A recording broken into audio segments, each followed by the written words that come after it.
reboisement bu nga xam ne si du am njeexital ci askan wi loolu mën na rafetal àll mais du jëriñ trop askan wi donc li ñuy wax nutrition nit ki pour mu lekk du lekk ceeb kese dina am ferñeent yu nga xam ne si mu ngi koy amee ci kaay fruitier donc mangue bi dafa nekk porte d'entrée bu nga xam ne si dina permettre ñu mën a gën a oomal disons les cultures fruitières maanaam les arbres fruitiers président defoon na benn corossol au niveau du palais maintenant bu ñu jëlee mangue bi dafay nekk effectivement un prétexte pour aller planter des arbres fruitiers yi lu mu gën a bëri cim réew rek di gën a baax brésiliens yi xam nañ ci dara les asiatiques xam nañ ci dara ñuy dunde suñuy fruitier plutôt que toujours di ko exporter muy jëriñ yeneen askan parce que nutrition ni ko OMS waxee l'organisation mondiale de la santé nit ku nekk war na lekk lu mat 400 ba 500 grammes ci légumes ak fruits bis bu nekk pour mu mën a am wér-gu-yaram donc loolu mooy njeexital bi ci askan wi ci par rapport ak mangue yi. kon xam naa ne mangue yi moom bu ñu leen jëmbatee ba ñu saxaar ba meññi moom dinañu mën a dimbale lool. ci bis bi. Je rappelle que nous entonnons avec monsieur Cheikh Mbow qui est le directeur du centre de suivi écologique. Nous célébrons aujourd'hui la journée de l'arbre. Directeur, quelle est la partition que compte pleinement jouer alors votre direction dans le succès que nous attendons de ces journées-là? Le CSE depuis 40 ans donne des rapports réguliers à l'État du Sénégal pour montrer un peu l'état de l'environnement du Sénégal et particulièrement les sites qui sont des sites dégradés. Les sites qui sont dégradés sur lesquels on devrait cibler l'investissement en matière de reboisement et de restauration des terres. Et ces rapports sont utilisés pour cibler l'investissement, mais aussi cibler les endroits où on doit faire une action rapide et urgente pour restaurer les terres dégradées. Donc ça, c'est un travail technique que nous faisons à travers les satellites, les drones et les technologies modernes. Mais au-delà de ces rapports, dans le cadre de l'action, nous travaillons avec l'État du Sénégal pour voir un peu l'importance de la diversité biologique au niveau de ces arbres, pour savoir quels sont les arbres qui peuvent avoir une influence directe sur les systèmes de production, particulièrement la fertilisation des terres. Nous sommes dans le bassin arachidier ou l'ancien bassin arachidier, où le cadre Fédérbia Albeda a joué un rôle important dans la restauration de la fertilité des terres sans utiliser de l'engrais chimique. Et donc ces pratiques agroforestières sont des aspects que nous optimisons à travers nos outils pour aider le gouvernement. Maintenant, sur la culture fruitière, c'est extrêmement important de l'envisager dans le cadre de la sécurité alimentaire, parce que la sécurité alimentaire n'est pas que quantitative, elle est qualitative. Il y a les aspects nutritionnels. Donc à travers ces fruits de manguier et d'autres fruits, le Sénégal pourra se doter un peu des atouts productififs du point de vue végétal pour répondre à une norme de l'OMS qui consiste à dire que chaque personne doit consommer 400 à 500 grammes de fruits et légumes par jour pour être en bonne santé. C'est dans cette logique que s'inscrit un peu cette journée de l'arbre avec les fruitiers que nous cultivons. Merci beaucoup, directeur Cheikh Mbow, qui est le directeur du écologique. Merci. Alors, qui nous a fait l'honneur de partager avec nous notre plateau à l'occasion de la journée de plantation de l'arbre. Et cette année, c'est le manguier qui est l'arbre parrain. Directeur, nous vous remercions infiniment.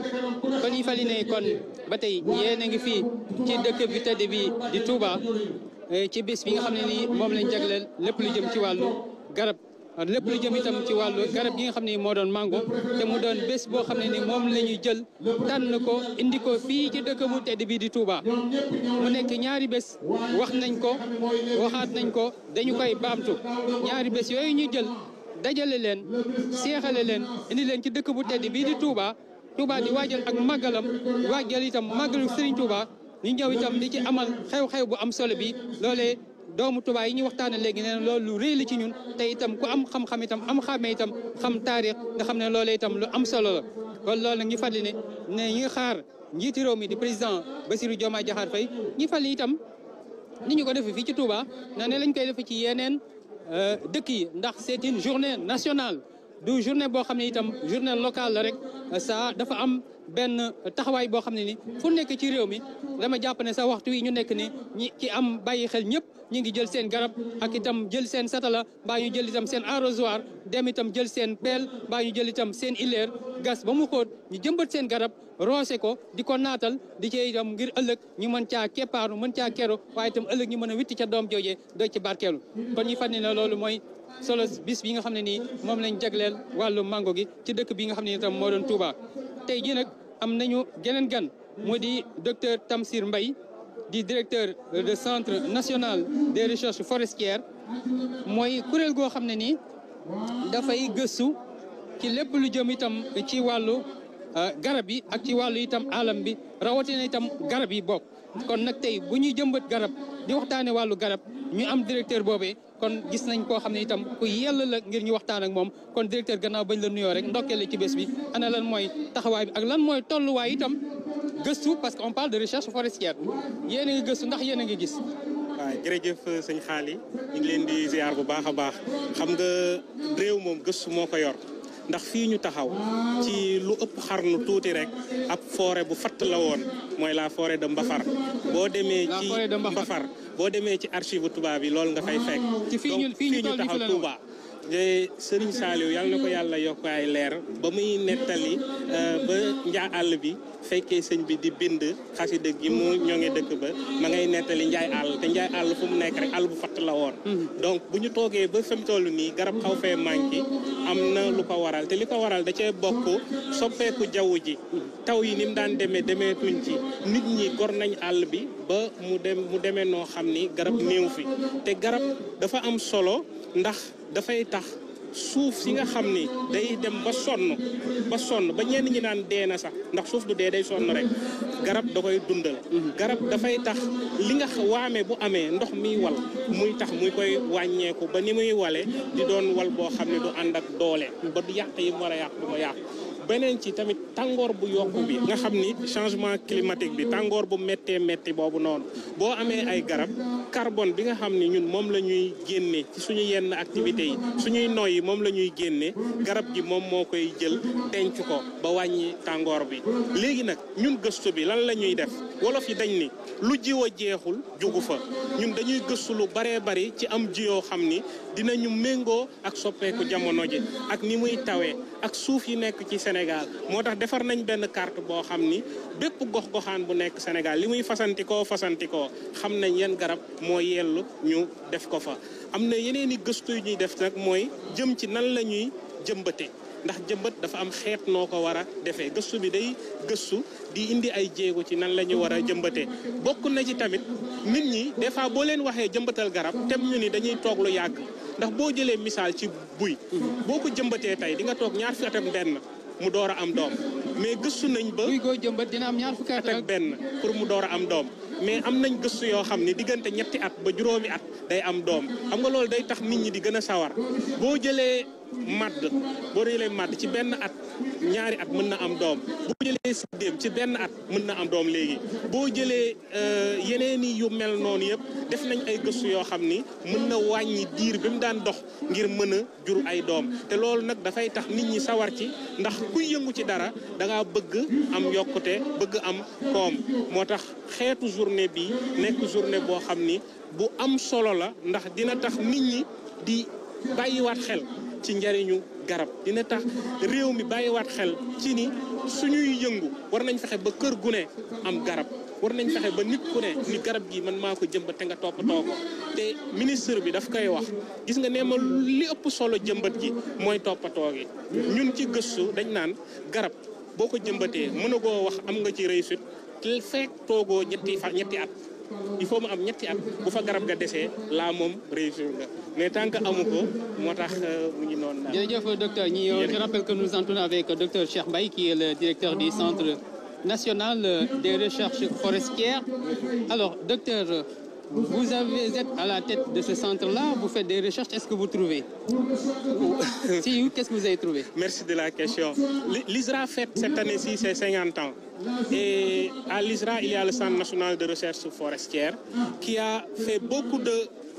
travaux de recherche qui ont abouti à des résultats probants qui ont permis de récupérer plusieurs terres dégradées avec plusieurs formes de dégradation, que ce soit une dégradation avec une pauvreté de matière organique, que ce soit une dégradation par la salinisation. Quand vous allez au niveau des terres salées, grâce à nos recherches, on arrive à récupérer des terres qui étaient extrêmement salées au point d'être abandonnées. Maintenant, quand on parle de reboisement, de plantation, il y a un maillon essentiel qui se trouve être les semences. Et on a fait plusieurs recherches qui ont permis, avec le changement climatique et ses impacts sur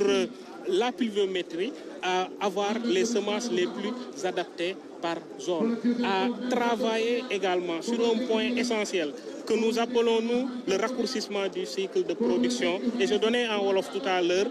l'exemple du baobab, qui, si on le plante, on attend 21 ans pour avoir les premiers fruits. Et grâce à ces travaux sur le raccourcissement du cycle de production, entre 3 et 5 ans, on a une production fruitière. Et cela pousse les populations à être plus enclines à s'engager dans une telle activité parce que économiquement, socialement, ça leur permet de produire et d'avancer également sur leur niveau, l'amélioration de leur niveau de vie et de leur résilience. Juste pour dire également qu'au niveau du changement climatique, en tout cas pour atténuer le changement climatique,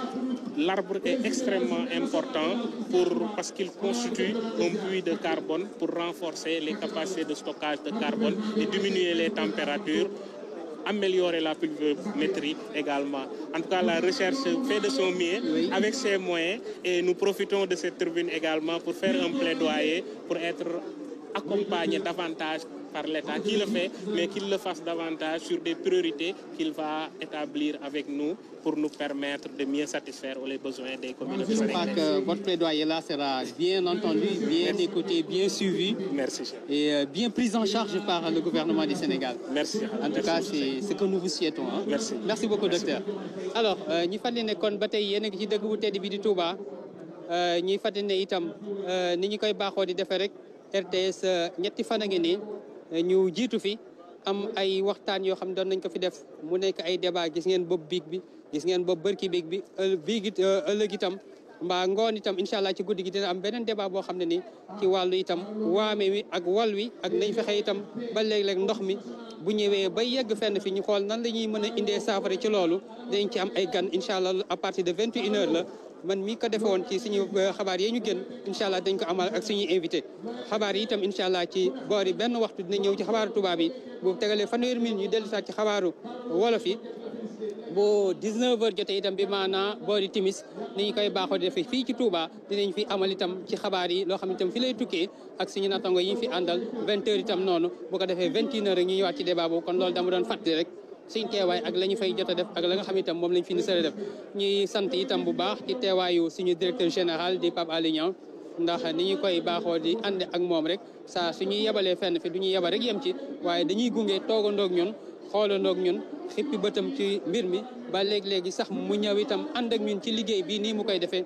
kon nag buy def loolu te loolu doon loo xam itam lu sedd suñu xol la day baax itam ñu xamal ñi seet ak ñi seqal liggéey bi ne kat ki ñu àndal ki nga xam ne itam moo doon ki ñu teg ci boppu kër gi ñu ngi ànd ak moom ci liggéey bi di ànd ak moom ci naaj bi di ànd ak moom itam ci poussière bi ak pënd bi ak li nga xam ne itam moom moo doon jafe-jafe yi àndal loolee nag mu doon loo xam ne nii lu ñuy sant la gannaaw loolu da xam ne ñu ngi woy di am ay gan ndax ñoom ñoo xewle tey boo xoolee waa environnement rek ak mbooleem direction yi ca nekk ñoom la ñuy woo ndax ñoom ñooy borom bés bi te itam ñooy borom xam-xam yi nga xam ne ñooñu ci war a mën a gindi moo waral ñu oote ji docteur Sekouna Diatta moom docteur Sekouna Diatta nag mooy directeur agence sénégalaise bi nga xam ne moo yor lépp lu jëm ci wàllu reforestation et de la grande muraille verte reforestation mooy fexe ba gën a suuxataat gën a itam naatalaat waaye grande muraille verte nag mooy li nga xam ne nii mooy garab bi ñuy jël di ko jëmbat Sénégal ba Djibouti di capitale ba di Djibouti itam di pays ba te mu nekk ay garab yoo xam ne itam ci kilomètres yooyu ci jamono yi NEPAD ca lañ ko xalaatoon xam ne itam tey jii itam ñu koy wéyal kon directeur bañ la nuyoo ndokkeel ci bés bi ana lan mooy seen taxawaay bi ci yi nga xam ne itam moom moo doon jëmbatum garab mi te xam naa seen taxawaay sax moom des xam la ndax ndem yéen a jiite loolu suuxataat ak itam naataral àllam bi ba noppi itam ñu dénk la grande muraille verte kon yéen tey ji bés bi da ngeen di nekk ci biir nekk ci kanam nekk ci digg bi nekk itam ci cat la. waaw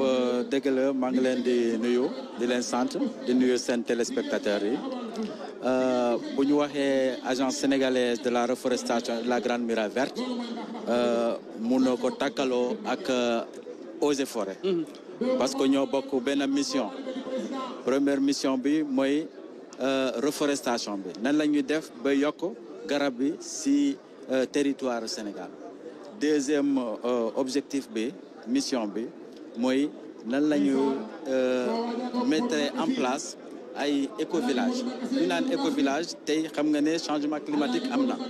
nan la ñuy def pour ñu mun a adapté wu parce que boo nee nit bul gor garab il faut nga proposer ko beneen solution moo tax bu ñuy reforester dañu koy àndal ak mise en place de éco-village. Troisième bi mooy Grande Muraille Verte Grande Muraille Verte nekk na projet boo xam ne panafricain bu dem di Djibouti ba Dakar et mu concerné partie nord bu Sénégal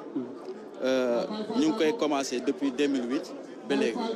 loolu mooy troisième mission léegi bu ñu ñëwee ci journée de l'arbre bu ren ñu ngi liggéey en étroite collaboration ak Eaux et Forêts ci choix espèce bi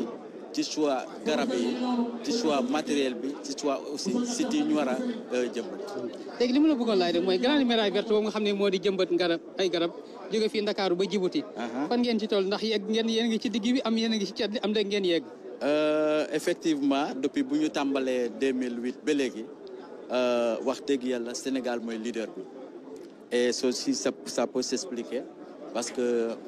président Abdoulaye Wade moo yoroon affaire environnement pour Union africaine. Commencé nañu liggéey bi boo commencé c'était Ouidou bu booru Daara. mais tey dem nañu ba Bakel te ci bande boobu c'était 15 kilomètres de large 15 kilomètres de large bande bi mais tey wàcc nañu ba côté Diourbel ba côté bassin arachidier. ci wàllu Sénégal ba fan ngeen war a yem ci njëmmal. Initialement c'est de Louga ba Bakel waaye depuis 2019. ci yaatuwaayu 15 fukki kilomètres ak juróom. waaw initialement. waaye léegi dañ ko yaatal moo tax dañuy wàcc ba ci bassin arachidier moo tax bu ñu demee ba 2019 dañu ne agence bi warul yem ci nord bi kese parce que boo buggee arrêté désert bi ci kaw il faut nga sóoraale itam luy xew ci sud moo tax ñu ajouté beneen dimension mooy reforestation moo tax tey agence bi mu ngi couvrir territoire national lu ñuy def léegi ci Grande Muraille Verte ñu ngi koy def partout ci Sénégal. Merci beaucoup. Je rappelle que nous entrons avec Dr Sekouna Diatta qui est le directeur général de l'agence sénégalaise